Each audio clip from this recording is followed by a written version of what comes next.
사무엘하 잠깐 읽겠습니다. 사무엘하 19장 40절부터 20장 13절까지입니다. 제가 먼저 읽겠습니다. 온 유다 백성과 이스라엘 백성의 절반이나 왕을 따라서 요단강을 건너갔다.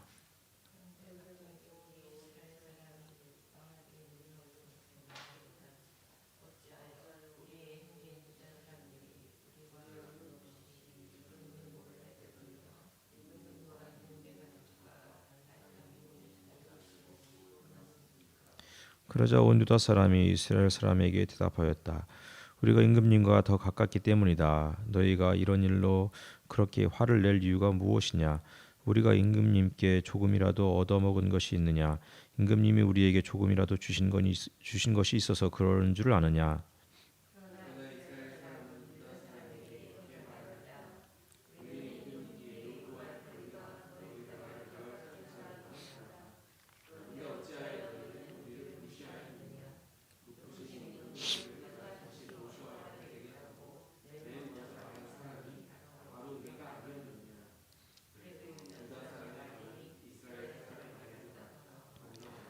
그 즈음에 불량배의 한 사람이 그곳에 있었는데 그의 이름은 세바였다. 그는 비그리의 아들로서 베냐민 사람이었다. 그는 나팔을 불면서 이렇게 외쳤다. 우리가 다윗에게서 얻을 몫은 아무것도 없다. 우리가 이새의 아들에게서 물려받을 유산은 아무것도 없다. 그러니 이스라엘 사람들아 모두들 자기의 집으로 돌아가자.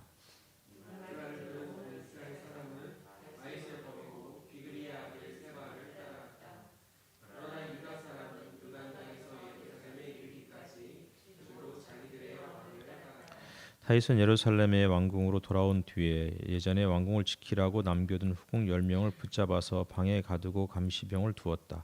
왕이 그들에게 먹을 것만 주고 더 이상 그들과 잠자리를 함께하지 않았으므로 그들은 죽을 때까지 갇혀서 생과부로 지냈다.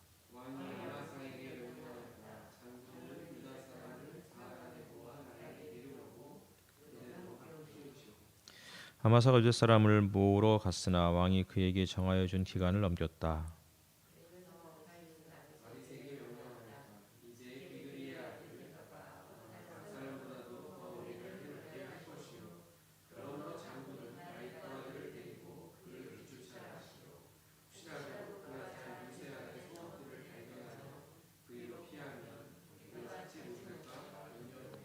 그래서 요압의 부하들과 그렛 사람과 블레셋 사람과 모든 용사가 브렛 사람과 모든 용사가 브그리 아들 세바를 뒤쫓아가려고 아비새를 따라 예루살렘 밖으로 나갔다.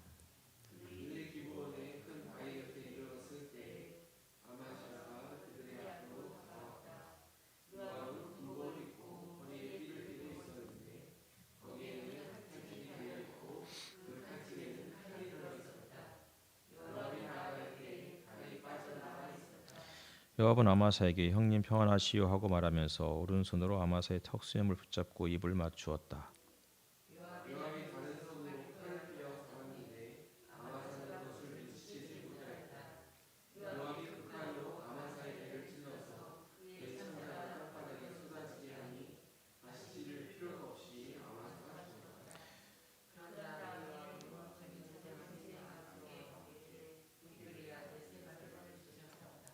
그때 요압의 부하 한 사람이 아마사의 죽음 곁에 서서 외쳤다. 요압을 지지하는 사람과 다윗 쪽에 선 사람은 요압 장군을 따르시오.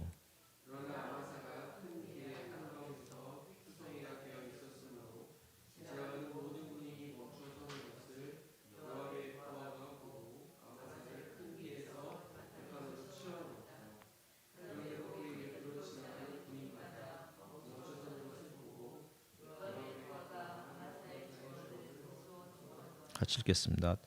그가 큰 길에서 아마사를 치우자 군인들이 모두 요압을 따라서 비그리 아들 세바를 뒤쫓아갔다.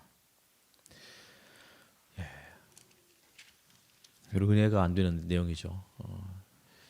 사무엘 하는 특별히 이제 이스라엘과 유다가 어떻게 분열되어 가는지를 또 보여주는 그런 내용들이고 얼마나 이 정치가 비정한지를 보여주는 그런 부분들이 이제 이런 내용들인 것 같아요. 그러니까 압살롬이 결국은 죽음을 맞이하게 되죠.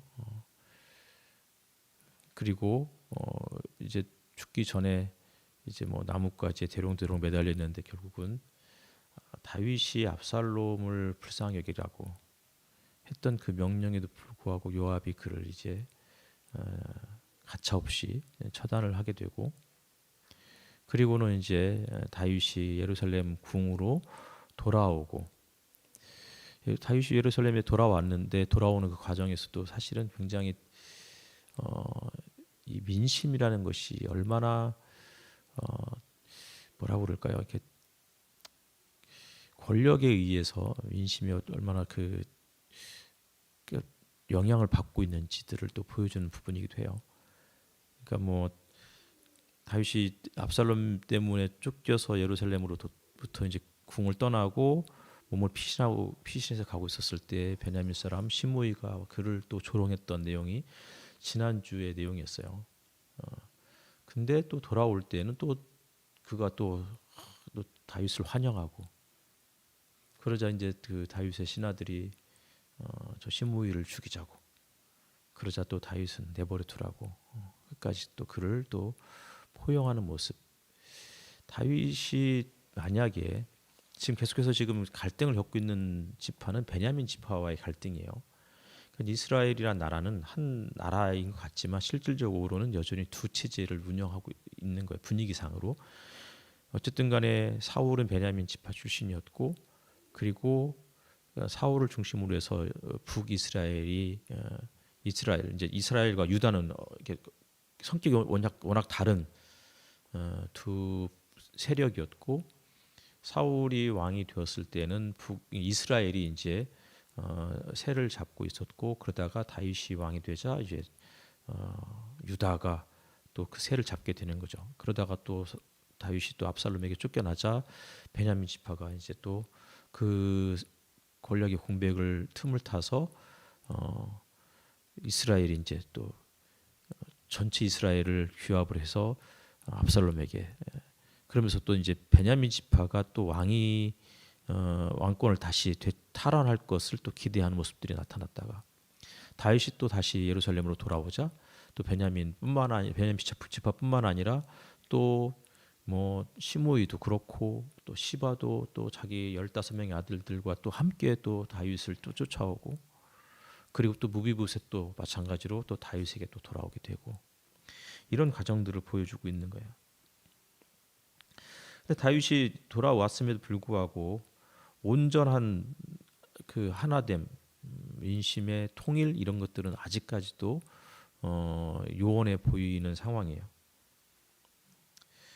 그러니까 계속해서 유다와 이스라엘, 그러니까 유다는 다윗과 함께 몸을 피신해서 이제 달아났고, 다시 돌아오자 또 이스라엘 지파들이 또 찾아와 가지고는 왜 우리하고는 함께 떠나지 않았느냐, 왜 우리에게는 제대로 알리지 않았느냐 등등 이런 식으로 이야기하면서, 그러자 또 유다는 우리가 뭐 왕에게 얻어먹은 것이 있어서 왕과 함께 떠난 줄 아느냐. 그러자 또 그 말에 또 열받은 이 세바, 또 베냐민 사람들이잖아요. 이들이 또 우리가 다윗에게 얻을 게 하나도 없다. 그래가지고 또 다시 또 떠나게 되고, 그러자 또 요압이 쫓아가서 또 그것을 주도했던 사람을 또 죽이게 되는 이런 과정들이 계속해서 반복되어 있는 것이죠. 정치라는 것은 정말 무서운 거예요. 뭐 지금의 한국의 정치 모습도 마찬가지잖아요.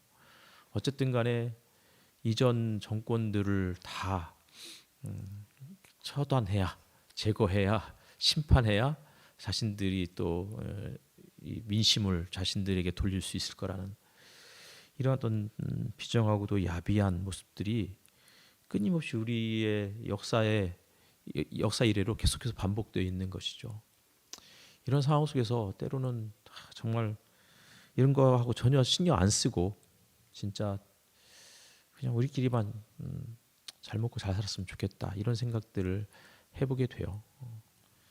정말 세상 일에 다 눈 가리고 귀를 막고 살았으면 좋겠다라는 생각도 많이 해보게 되고, 그러면서 또 정말 주님이 빨리 오셔서 이러한 이 비정한 이 현실들을 주님이 심판하시고, 그리고 정말 힘없이 늘 어떤 사람에 의해서 삶에 큰 지대한 영향을 받고 살아가는 연약한 백성들, 국민들을 또 주님이 또 위로해 주셨으면 좋겠다라는 생각들을 해보게 되죠. 영국의 총리가 44일 만에 사임하게 되고, 이게 뭐 우리나라뿐만 아니라 전 세계가 지금 난리인 것 같아요. 이런 불안한 정치적 상황 속에서 주님이 언제쯤 우리를 또 위로해 주실까? 언제쯤 우리가 좀 이런 그냥 소박하게 살아가는 우리의 소박한 어떤 그런 모습들을 그냥 또 기뻐 어여삐 여겨주시고 우리에게 안정된 삶, 평안한 삶을 주실까라는 생각들을 해보게 되는 또 그런 것들이 간절한 요즘이 아닐까 싶습니다. 비정하고 야박한 이런 정치적 현실 속에서 여전히 하나님께서 정말 피도 눈물도 없는 그런 권력자들을 주님이 또 심판하시고 그 속에서 고통받고 살아가는 연약한 백성들, 가난한 사람들, 서민들, 노동자들을 주님이 또 위로해 주셨으면 하는 그런 마음으로 이 시간에 또 함께 기도를 드렸으면 좋겠습니다. 먼저 잠깐 한 찬송 하나 부르고 바로 기도하는 시간 갖도록 하겠습니다.